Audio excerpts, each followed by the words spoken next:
அமெரிக்காவினுடைய 200க்கும் மேற்பட்ட விமானங்கள் மீது சுட்டு வீழ்த்தப்பட்டிருக்கிறது என்கிற செய்திகளை சொல்லியிருக்கிறார். ஒரு கப்பலில் ஏற்றி இன்னொரு கப்பலுக்கு மாற்றுகிற ஒரு பிசினஸை பண்ண போறாங்க. ஏன்னா இந்தியா உள்ளிட்ட நாடுகள் சவுதிட்ட இருந்து பெரிய அளவுல கச்சா எண்ணெய்களை வாங்குகிறது. ஆனால் அவங்களுக்கு இப்பொழுது வாங்க முடியாத நிலை இருக்கிறது. ஒரு பக்கம் ஹவுதீஸ்ல பிரச்சனை, மறுபக்கம் ஈரானுடைய பிரச்சனைங்கிறதுனால ஈரான் சரணடைவதற்கான வெள்ளை கொடியை உயர்த்த வேண்டும் என்று சொல்லி இருக்கிறார். நீங்க யுத்தம் பண்ணியே அவன் அடங்கலை, யுத்தத்தையே ஜெயிச்சுட்டு வந்து நிற்கிறான். அதுக்கு பிறகு பேச்சுவார்த்தை நடத்தப்பட்டது, அதுலேயும் ஜெயிச்சுட்டு வந்து நிற்கிறான். ஓமான் தடையாக வந்தால் ஈரானோட சேர்ந்து ஓமான் அதுக்கு எதிராக வருமாக இருந்தால் ஓமான் மேல நாங்க குண்டு வீச்சு தாக்குதல் நடத்துவோம் அப்படின்னு சொல்லியிருக்கிறாரு.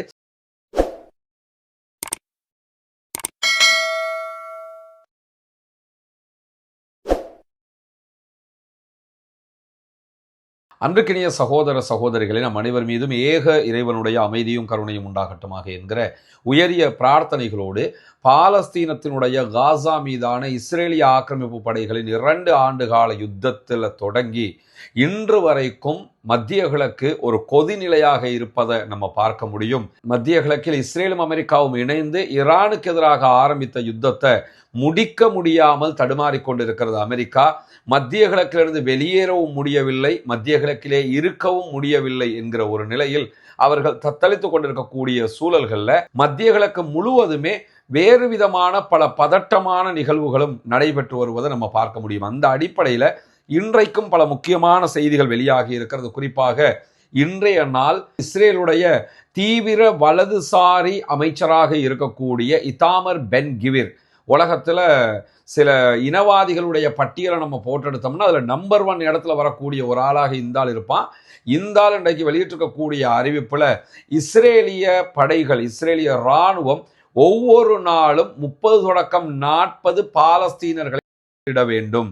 சிறையில் இருக்கக்கூடிய பாலஸ்தீன மக்களை ஒவ்வொரு நாளும் 30 தொடக்கம் 40 பேருடனும் அதே மாதிரி காசா மக்களை கொன்று குவிக்க வேண்டும் என்று வெளிப்படையாகவே இந்த இனவாதி தன்னுடைய கருத்துக்களை சொல்லியிருக்கக்கூடிய செய்திகள் வெளியாகி இருக்கிறது. தொடர்ச்சியாக இத்தாமர் பென் கிவிர் இப்படியான கருத்துக்களை சொல்லி வருவதற்கான காரணமும் இருக்கிறது. அடுத்த ஓரிரு வாரங்களுக்குள்ளாக தேர்தல் நடைபெற இருக்கிறது. அந்த தேர்தலையும் ஒட்டித்தான் இந்த பேச்சுக்களை அவர்கள் பேசுகிறார்கள். ஏன்னா யூதர்களை பொறுத்தவரையில அவங்களுக்கு இந்த கொல்றது, வெட்டுறது, அழிக்கிறது, இல்லாமலாக்குறது இந்த மாதிரி எவன் பண்றானோ அவனைத்தான் அவர்களுக்கு பிடிக்கும், அவனுக்கு தான் வாக்களிப்பாங்க என்கிற வகையில வாக்குகளை சேகரித்துக் கொள்ள வேண்டும் என்றால் காசா மக்கள் மீது அழிவுகளை உண்டாக்க வேண்டும், அழிப்போம் என்று சொல்ல வேண்டும், வாக்குறுதி கொடுக்க வேண்டும்.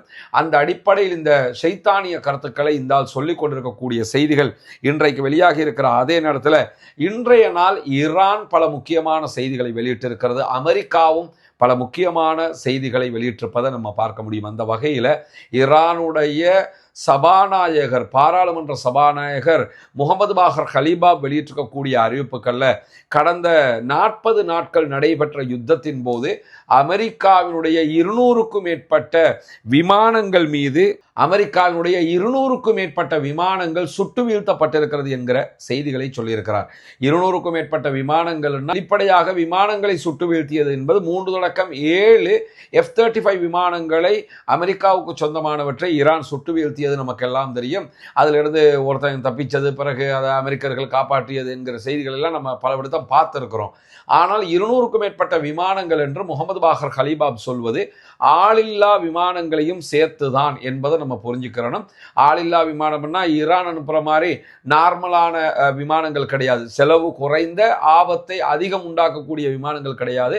அமெரிக்காவுடைய ஆளில்லா விமானங்கள் செலவும் அதிகம், ஆபத்தும் அதிகம். அப்படிப்பட்ட விமானங்கள் 200க்கு மேல நாங்கள் சுட்டு வீழ்த்தி இருக்கிறோம் என்கிற செய்திகளை சொல்லியிருக்கக்கூடிய முகமது பாகர் கலீபாப் இந்த தாக்குதல்கள், இந்த சுட்டு வீழ்த்தப்பட்ட நிகழ்வுகள் தான் மத்திய கிழக்கை தாண்டி ஐரோப்பிய நாடுகளுக்கே ஈரான் எவ்வளவு பலமானது என்பதை தெரியப்படுத்திய தாக்குதல்களாக இருக்கிறது என்கிற செய்திகளையும் மேலதிகமாக சொல்லியிருக்கிறார். இந்த நிலையில தான் இன்றைக்கு சவுதி அரேபியா தொடர்பான ஒரு முக்கியமான செய்தி வெளியாகி இருக்கிறது. சவுதி அரேபியா ஆசியாவில் இருக்கக்கூடிய நாடுகளுக்கு தேவையான கச்சா எண்ணெய்களை, க்ரூட் ஆயில்களை தற்போது வேறு விதமாக விநியோகிக்க ஆரம்பித்திருக்கிறது என்கிற செய்திகள். ஆல்ரெடி ஹொர்முஸ் மூடப்பட்டிருக்கு, எனவே ஹொர்முஸ் வழியாக பிசினஸ் பண்ண முடியாது. அடுத்ததாக பாபல் மந்தப மூடி வச்சிருக்கிறாங்க. சவுதிகளுக்கு எதிராக ஹூத்தி படைப்பிரிவுகள். எனவே பாபல் மந்தப் வழியாகவும் அவர்களுக்கு பிசினஸ் பண்ண முடியாதுங்கிறதுனால தற்போது அவர்கள் கப்பல்ல இருந்து கப்பலுக்கு வியாபாரம் என்கிற ஒரு முறையை தேர்வு செய்திருக்கிற செய்திகள் வெளியாகி இருக்கிறது. குறிப்பாக ஹொர்முஸ் மீதான இந்த முற்றுகை காரணமாக சவுதி அரேபியா தன்னுடைய அரம்கோ எண்ணெய் உற்பத்தி நிலையத்தில் இருந்து விற்கக்கூடிய கச்சா எண்ணெய்கள் அனைத்தையுமே ஐக்கிய அரபு அமீரகத்தினுடைய ஃபுஜைரா கடற்கரைக்கு அப்பால் இருக்கக்கூடிய பகுதிகளில் இருந்து ஒரு கப்பலில் ஏற்றி இன்னொரு கப்பலுக்கு மாற்றுகிற ஒரு பிஸ்னஸை பண்ண போகிறாங்க. ஏன்னா இந்தியா உள்ளிட்ட நாடுகள் சவுதிட்டே இருந்து பெரிய அளவில் கச்சா எண்ணெய்களை வாங்குகிறது. ஆனால் அவங்களுக்கு இப்பொழுது வாங்க முடியாத நிலை இருக்கிறது. ஒரு பக்கம் ஹவுதீஸ்ல பிரச்சனை, மறுபக்கம் ஈரானுடைய பிரச்சனைங்கிறதுனால. எனவே தான் சவுதி அரேபியா இப்படியான ஒரு நடவடிக்கையை மேற்கொள்ள இருக்கிறது என்கிற செய்திகள் வெளியாகி இருக்கிறது.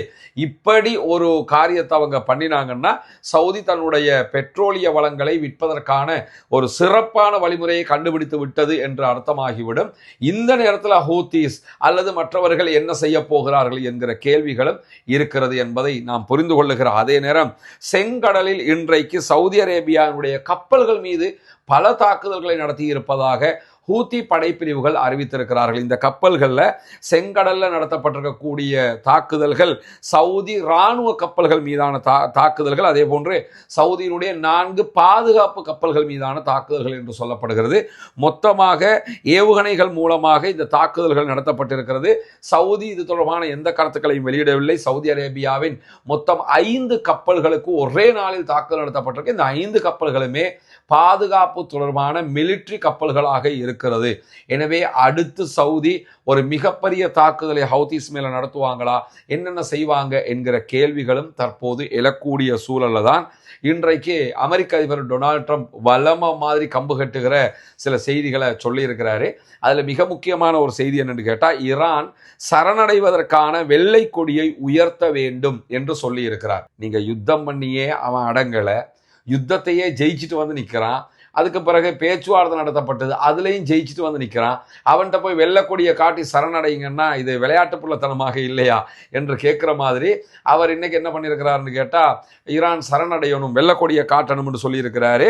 அதற்கு பல காரணங்களையும் சொல்லியிருக்கிறாரு. மோதலை முடிவுக்கு கொண்டு வருவதற்கு எனக்கு எந்த அழுத்தமும் கிடையாது, எனக்கு எந்த தேவையும் கிடையாது, நான் டெய்லி சண்டை பிடிச்சிக்கிட்டு இருப்பேன், எனக்கு என்ன பிரச்சனை வேண்டி கிடக்குது, ஆனால் ஈரானுக்கு தான் பிரச்சனை, அதனால ஈரான் வெள்ளக்கொடியை உயர்த்தணும், சமாதானத்துக்கு வரணும் அப்படின்னு சொல்லி எத்தனையோ வார்த்தைகளை சொல்லி பார்க்கிறார். அந்த வார்த்தைகளை இதுவும் ஒரு வார்த்தைன்னு புரிஞ்சுக்கிறேங்க. ஆனா இதை சொல்லிட்டு இன்னொரு செய்தி என்ன சொல்றாருன்னு கேட்டா, தன்னுடைய நிர்வாகம், அமெரிக்க நிர்வாகம் IRGCயோடு, ஈரானுடைய புரட்சிகர பாதுகாப்பு பிரிவோடு ஒரு நேரடி மறைமுக தொடர்பை ஏற்படுத்தி இருப்பதாக சொல்லி இருக்கிறார். இது என்ன தொடர்புங்கிறத இன்னும் IRGC சொல்லல.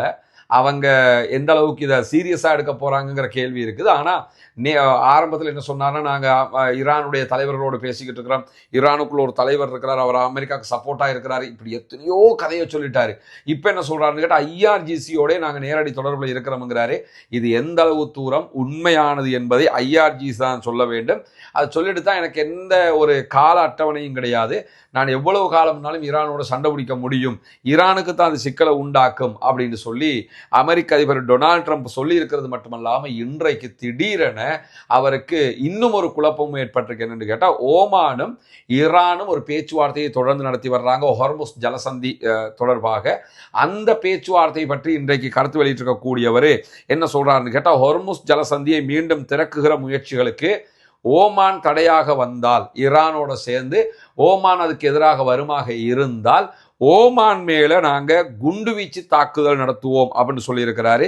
அதுவும் சாதாரண குண்டுவீச்சு தாக்குதல் அல்ல, கடுமையாக ஓமானை அழிப்போம் என்கிற வார்த்தைகளை அமெரிக்க அதிபர் டொனால்ட் ட்ரம்ப் சொல்லி இருக்கிறாரு.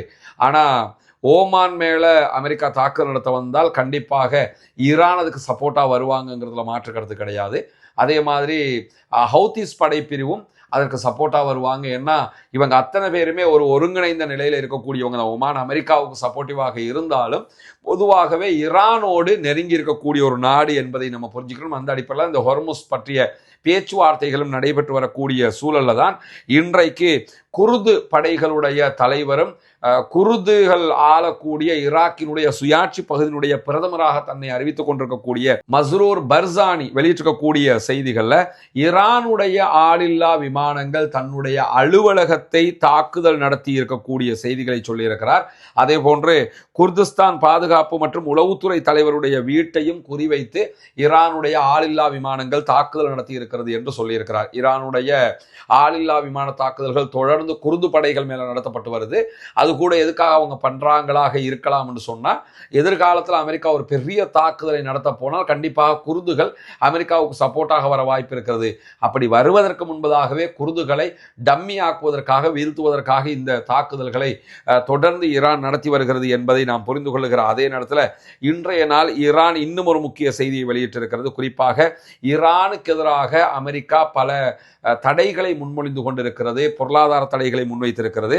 அது மட்டுமல்லாமல் தரைவழி தடை முற்றுகை ஒன்றையும் நாங்கள் விதிக்கப் போகிறோம் என்று அமெரிக்கா சொல்லிக் கொண்டிருக்கிறது. கடல் வழியாக எப்படி ஈரானை பிளாக் பண்ணியிருக்கிறாங்களோ அது மாதிரி தரை வழியாகவும் ஈரானை பிளாக் பண்ண போறோம் என்று சொல்லியிருக்கிறாங்க. தரை வழியாக பிளாக் பண்றதாக இருந்தால் டர்க்கில இருந்து ஈரானுக்கு வரக்கூடிய பொருட்களை தடுக்க வேண்டும், அசர்பைஜானை தடுக்கணும், பாகிஸ்தானை தடுக்கணும், ஈராக்கை தடுக்கணும். இப்படி பல தடைகளை அவங்க கொண்டு வர வேண்டியிருக்கும்.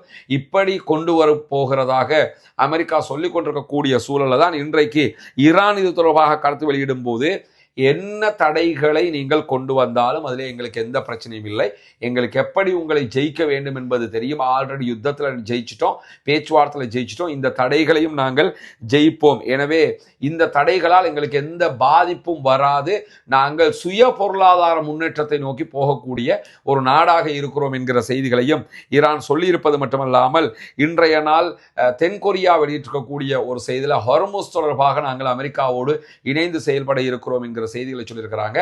இது விருப்பத்தோட சொன்ன செய்தி எல்லாம் கிடையாது.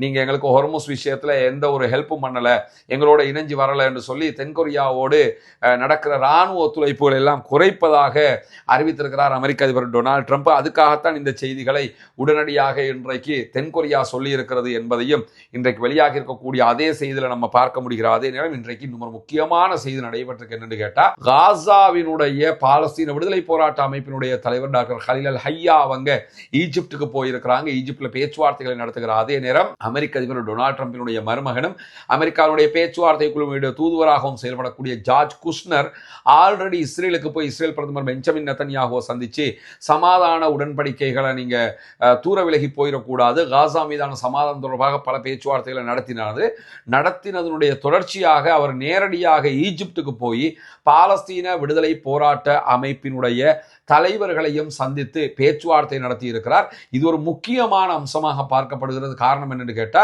இந்த பலஸ்டைன் காசா பிரச்சனையில நம்ம எடுத்துக்கிட்டோம்னா பொதுவாகவே அமெரிக்காவினுடைய ஒரு செயல்பாடு இருக்கிறது. அமெரிக்கா ஒரு அமைப்பை அல்லது ஒரு நபரை தீவிரவாதி பயங்கரவாதி என்று அறிவிச்சு அவங்களோட எந்த பேச்சுவார்த்தையும் நடத்த மாட்டாங்க. அமெரிக்கா தன்னுடைய வரலாற்றில் முதல் தடவையாக பேச்சுவார்த்தை நடத்தியது பாலஸ்தீன விடுதலை அமைப்போடு தான். அதே நேரம் இப்பொழுது அவர்களோடு சந்தித்து நேரடியாகவே பேச்சுவார்த்தை நடத்தி இருக்கிறாங்க. ஏற்கனவே நடந்த பேச்சுவார்த்தை நேரடி பேச்சுவார்த்தை கிடையாது, இப்பொழுது நேரடியாகவே சந்தித்து பேச்சுவார்த்தையை நடத்தி இருக்கிறது அமெரிக்கா.